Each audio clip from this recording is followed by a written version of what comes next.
بلوچستان شہداء فورم کے رہنماؤں کی نیوز کانفرنس اس وقت جاری ہے، آپ کو براہ راست دیا جائے. ہماری کہانیاں بھی لوگوں کو دکھائیں، پورے پاکستان کو دکھائیں، پورے ملک کو دکھائیں کہ ہمارے لوگ صرف اور صرف پاکستانیت کی خاطر شہید ہوئے، بلوچستانیت کی خاطر شہید ہوئے. کیونکہ آدھی کہانی دکھانے میں صرف اور صرف دشمن کا فائدہ ہوتا ہے اور ہم اس آگ میں جلتے رہیں گے. بلوچستان شہداء فورم کے توسط سے ہم آپ لوگوں سے پھر درخواست کرتے ہیں کہ ہماری آواز سب تک پہنچائیں، کیونکہ ہم یہ نہیں چاہتے کہ آج جہاں ہم بیٹھے ہیں، آج جس درد سے ہم گزر رہے ہیں وہ ہمیں اور ہماری اللہ کو پتہ ہے. وہ جو ہمارے پیارے ہم سے زبردستی چھینے گئے ہیں، اس کا درد ہم تا قیامت نہیں بھول پائیں گے. لیکن اگر ہم اپنے شہداء کے لیے آواز نہ اٹھائیں تو ہمیں ہمارا ضمیر ملامت کرتا ہے. ہم جانتے ہیں کہ ریاست ہماری مشکلات کو سمجھتا ہے. کبھی کبھار ریاست کو ہم اچھی طریقے سے سمجھا سکتے ہیں اور کبھی کبھار ان کو زور کی بنیاد پر سمجھاتے ہیں. تو آپ سب سے یہ درخواست کرتے ہیں کہ ہماری آواز آپ پہنچائیں تاکہ کل کے دن کسی اور ماں کے ساتھ یہ ظلم نہ ہو، کل کے دن کسی اور بچے کے ساتھ یہ ظلم ہے کہ ہماری آواز آپ پہنچائیں تاکہ کل کے دن کسی اور ماں کے ساتھ یہ ظلم نہ ہو، کل کے دن کسی اور بچے کے ساتھ یہ ظلم نہ ہو، کل کے دن کسی اور بیٹی کے ساتھ یہ ظلم نہ ہو. آخر میں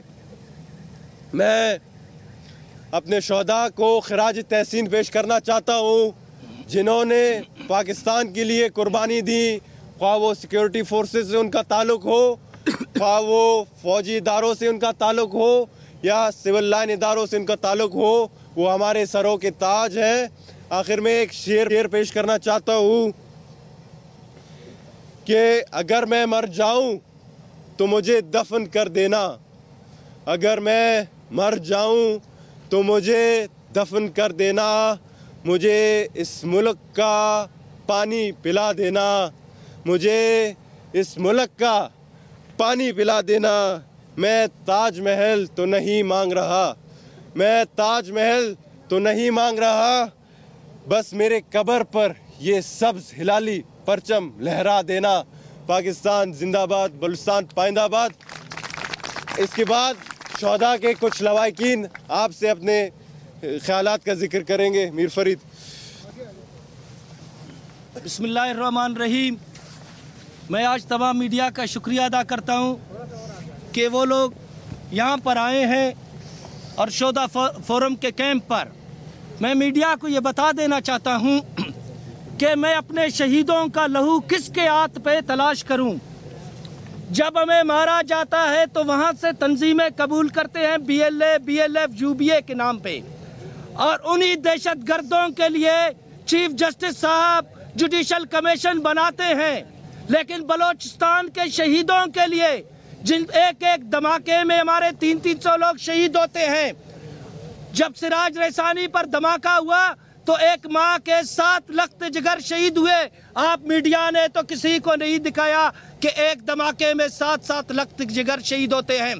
میں آسمانی مری کی لہو کس کے ہاتھ پہ تلاش کروں جو آج سے 6 دن پہلے بولان سے اٹھایا گیا تھا. چیف جسٹس صاحب بلوچی عدالت میں اس کو سزائے موت دیا گیا اور اس کی آنکھوں میں گولیاں ماری گئی. کیا اس ملک میں دو عدلیہ کے نظام ہے؟ کیا ایک نظام وہ ہے چیف جسٹس صاحب جس کو دہشت گرد چلا رہے ہیں؟ میرے بلوچستان میں وہ ظلم ہو رہا ہے کہ تنظیموں نے خواب میں دیکھا کہ فلاں بندے نے میرے بھائی کو مروایا ہے تو خواب کے صورت میں ہمارے لوگوں کو شہید کیا جاتا ہے. بلوچی عدالت میں کہا جاتا ہے کہ یہ کر دو. کیا اس بچے کا خون میں کس کے ہاتھ پہ تلاش کروں کہ خواب کے ذریعے بھی ہمارے لوگوں کو یہ دہشت گرد یہ ظالم شہید کرتے ہیں؟ کیا میں ڈاکٹر عطا اللہ کے بیٹے کا خون کس کے ہاتھ پہ تلاش کروں جو 6 دن پہلے اس کو منگچر سے اٹھا کر اس کے آنکھوں میں گولیاں مار کے پھینک دیا گیا؟ کیا مچ کے شہیدوں کا 3 دن پہلے وہ 10 سال کے شہید کا میں خون کس کے ہاتھ پہ تلاش کروں جو شہید ہو گیا؟ کیا میں اس بچے کا جو آج سی ایم ایچ میں زندگی اور موت کی کشمکش میں 10 سال کا بچہ جو پڑا ہوا ہے، کیا اس کا ان شہادتوں کا ذمہ دار کون ہے؟ میں ریاست سے کہنا چاہتا ہوں کہ آپ دہشت گردوں کے سامنے گھٹنے نہ ٹیکے، آپ دہشت گردوں کو جواب دے، نہیں تو شہداء کی ورثہ اب جواب دینے کے لیے بھی حاضر ہے۔ میرے بھائیوں، ہم جب پاکستان زندہ باد کہتے ہیں، اگر تو ہمیں شہید کیا جاتا ہے تو آپ کہیں پاکستان زندہ باد کہنا اگر ایک جرم ہے تو یہ جرم ہم کرتے جائیں گے۔ اگر ہم بلوچستان میں پاک فوج زندہ باد کہتے ہیں تو ہمیں شہید کیا جاتا ہے، تو پاک فوج زندہ باد کہنا اگر جرم ہے تو ہم یہ جرم کرتے رہیں گے۔ میرے بھائیوں، جیسے آپ لوگوں کو پتا ہے، یہاں سپریم کورٹ میں اگر مسنگ پرسن کی بات ہوتے ہیں تو میں سپریم کورٹ سے کہتا ہوں کہ ایک دھماکے میں ہمارے 300 لوگ شہید ہوتے ہیں، ان کے لیے جوڈیشل کمیشن آپ کیوں نہیں بناتے ہیں؟ جب ہمیں شہید کیا جاتا ہے تو مختلف تنظیموں کے نام سے قبول کیے جاتے ہیں، کسی کو انڈیا میں بیٹھ کے واٹس ایپ پہ قبول کرتے ہیں انڈین نمبر سے، یا افغانستان میں بیٹھے ہوئے افغانی نمبروں سے قبول کرتے ہیں۔ کیا میں اپنے لوگوں کو اس طرح نہ چھوڑوں؟ یہ ان دہشت گردوں کی بھول ہے۔ ہم مریں گے، آپ جتنے بھی ماریں گے، ہمارے سینے دھماکوں اور گولیوں کے لیے حاضر ہیں، لیکن ہم آپ کے سامنے سرنڈر نہیں کریں گے، کیونکہ ہم مسلمان ہیں، ہم لا الہ الا اللہ محمد رسول اللہ بولنے والے ہیں۔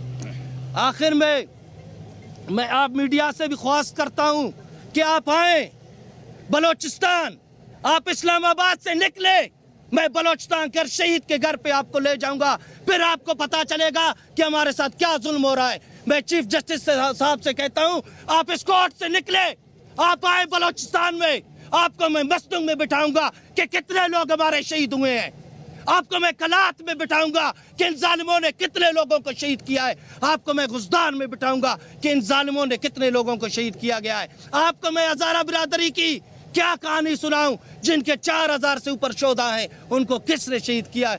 اللہ کے واسطے میں میڈیا کو بھی کہنا چاہتا ہوں، میں ریاست کو بھی کہنا چاہتا ہوں، ہمارے صبر کے پیمانے ابھی لبریز ہو چکے ہیں، اب ہم اٹھیں گے، نہیں تو اپنے شہیدوں کا بدلہ ہم خود لیں گے اگر ریاست خاموش ہے، اگر یہ عدالتیں خاموش ہے۔ والسلام۔